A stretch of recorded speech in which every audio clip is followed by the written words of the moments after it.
ஓம் காளி சரணம். திருச்சிற்றம்பலம். அம்மா எங்கே வந்திருக்குன்னு பார்க்குறீங்களா? ராணிப்பேட்டை மாவட்டத்தில் பாகவேலி கிராமத்தில் அருள் பாவிக்கக்கூடிய பாப்பாத்தி கன்னியம்மனுடைய மகா கும்பாபிஷேகத்துக்கு தான் அம்மா வந்திருக்கிறேன். இந்த பாப்பாத்தி கன்னியம்மன் எண்ணற்ற பல்லாயிரக்கணக்கான மக்களுடைய குலதெய்வமாக இருக்கிறாங்க. ரொம்ப ஒரு சிறப்பு வாய்ந்த வரலாறும் இந்த ஆலயத்தை பற்றி இருக்குது. அதை பற்றி தெரிஞ்சுக்கலாம். என் கூட வாங்க.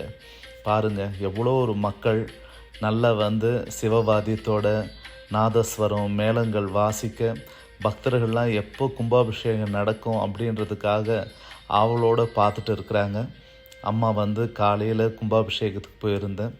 வேத மந்திரங்கள் முழங்க கும்ப மரியாதையோட அம்மாவை அழைச்சிட்டு போயிருந்தாங்க.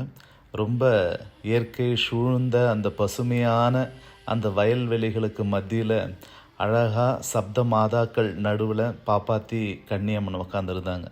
சப்த மாதாக்கள்னு பார்த்தா பிரம்மி, மகேஸ்வரி, கௌமாரி, வாராகி, வைஷ்ணவி, இந்திராணி, சாமுண்டின்னு சொல்லக்கூடியவங்க.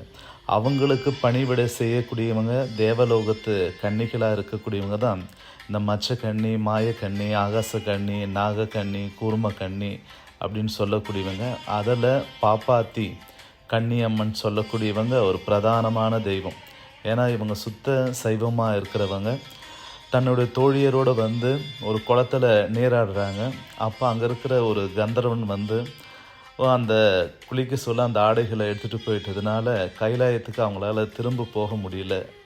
அதுக்கப்புறம் சிவபெருமான இடத்துல அந்த கன்னிகள்லாம் போய் முறையிட சொல்ல, எங்களோட இருக்கிற அந்த தோழியோடைய ஆடையை அந்த கந்தர்வன் எடுத்துன்னு போயிட்டான் அப்படின்னு சொன்னோடனே சிவபெருமானே அந்த கந்தர்வனுக்கு சாபம் கொடுத்து, அந்த கன்னிகள் தெய்வ அம்சத்தோடு இருக்கணும், அவங்க நினச்சாங்கன்னா பறக்கலாம், உருமாறலாம், அவங்களுக்கு அஷ்டமா சித்திகளையும் தரேன், அவங்க மக்களுக்கு நிறைய நற்பலன்கள் தரலாம் அப்படின்னு சொல்லி, இப்போ எப்படி நம்ம முனீஸ்வரன் காட்டேரி கும்பிட்றோம், அங்காளம்மனை குலதெய்வமாக கும்பிட்றோம், தெற்கில் இருக்கிறவங்களாம் ஐயனார், கருப்பு சுவாமி அப்படின்னு கும்பிட்றாங்களோ, அந்த மாதிரி இந்த வட தமிழகத்தில் நிறைய மக்களுடைய குலதெய்வமாக இந்த சப்த கன்னியர்கள் இருக்கிறாங்க. இந்த 7 பேர் இருப்பாங்க.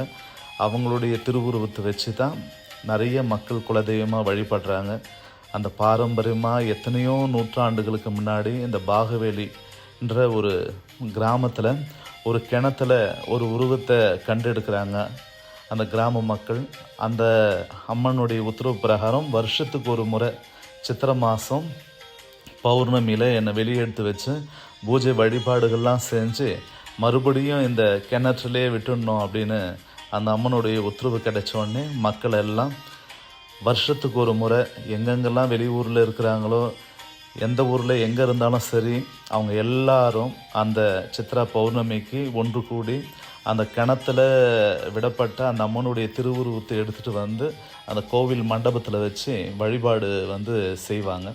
அந்த மாதிரி நடந்துட்டு இருக்க சொல்ல, இந்த கிணறு எனக்கு தான் சொந்தம், எங்கள் தாத்தாவுக்கு தான் சொந்தம்னு சில பிரிவினர்கள் ஏதோ ஒரு பிரச்சனைகளை உருவாக்க, அந்த பிரச்சனைகளால் மனசுடைஞ்ச சில கிராம மக்கள் எல்லோரும் ஒன்று சேர்ந்து அந்த குலதெய்வமாக வழிபடக்கூடியவங்களாம் செஞ்சு அந்த பக்கத்து நிலத்திலேயே ஒரு குளத்தை வெட்டி அந்த குளத்தை அழகான முறையில் கட்டமைச்சு அந்த புது கோவிலை கட்டி அழகாக கும்பாபிஷேகம் பண்ணி நம்மளுடைய பங்கும் பங்காளிங்க, உற்றார் உறவினர்கள், நண்பர்கள், நம்ம குலத்தை சேர்ந்தவங்க எல்லாருமே கன்னியம்மனை வழிபடக்கூடியவங்கெல்லாம் ஒற்றுமையாக செஞ்சு இந்த திருக்கோயிலை கட்டணுன்ட்டு எல்லாரும் ஒன்று சேர்ந்து அழகான முறையில் பார்க்குறதுக்கே அவ்வளோ வேப்பு மிகுந்த ஒரு சரித்திர புகழ் வாழ்ந்த ஒரு 500 வருட பாரம்பரியம்னு சொல்லலாம். 500 வருட அந்த பாரம்பரியம் புகழ்மிக்க அந்த பாப்பாத்தி கன்னியம்மனுக்கு அற்புதமான முறையில் அந்த கோவில் கட்டி அழகாக அந்த குளத்தை அமைச்சு அந்த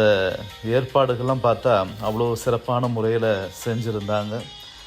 மக்களும் அவ்வளோ ஆர்வத்தோடு எத்தனையோ வருஷம் பொறுத்து மறுபடியும் நம்ம குலதெய்வம் வந்துட்டாங்க, அந்த அம்மாவுடைய கும்பாபிஷேகத்தில் நம்ம பங்கேற்கிறது ரொம்ப சிறப்பு வாய்ந்த விஷயம்னு சொல்லிட்டு அவ்வளோ வழிமையில் வெளிவிச்சு அந்த கும்பாபிஷேகத்துக்கு காண்றதுக்கு இருந்தாங்க. அந்த தருணம் வந்துச்சு. அம்மா கிட்ட இருந்து அந்த கும்பாபிஷேகத்தை அற்புதமான முறையில் என் கையால் அந்த புனித நீரை அந்த கலசத்தில் ஊற்றி அம்மனுக்கு அந்த குடமுழுக்கு செஞ்சு வச்சதில் ரொம்ப ரொம்ப மகிழ்ச்சியான ஒரு தருணமாக இருந்துச்சு. நம்ம என்ன ஒரு வெளிநாட்டில் இருந்தாலும் சரி, வெளியூரில் இருந்தாலும் சரி, உங்களுக்கு சொல்கிறது ஒரே ஒரு விஷயந்தான். கும்பாபிஷேகம் இந்த மாதிரி குலதெய்வ கோயிலுடைய விசேஷம் திருவிழா அப்படின்னா நம்ம என்ன பண்ணோன்னா எந்த வேலை எப்படி இருந்தாலும் விட்டுட்டு நம்ம அந்த கும்பாபிஷேகத்துலேயோ இல்லை அந்த கோயில் நிகழ்ச்சியிலையோ அந்த பொங்கல் வைக்கிறது படையல் போகிறதுல கண்டிப்பாக கலந்துக்கணுன்றது அம்மாவுடைய ஆசை.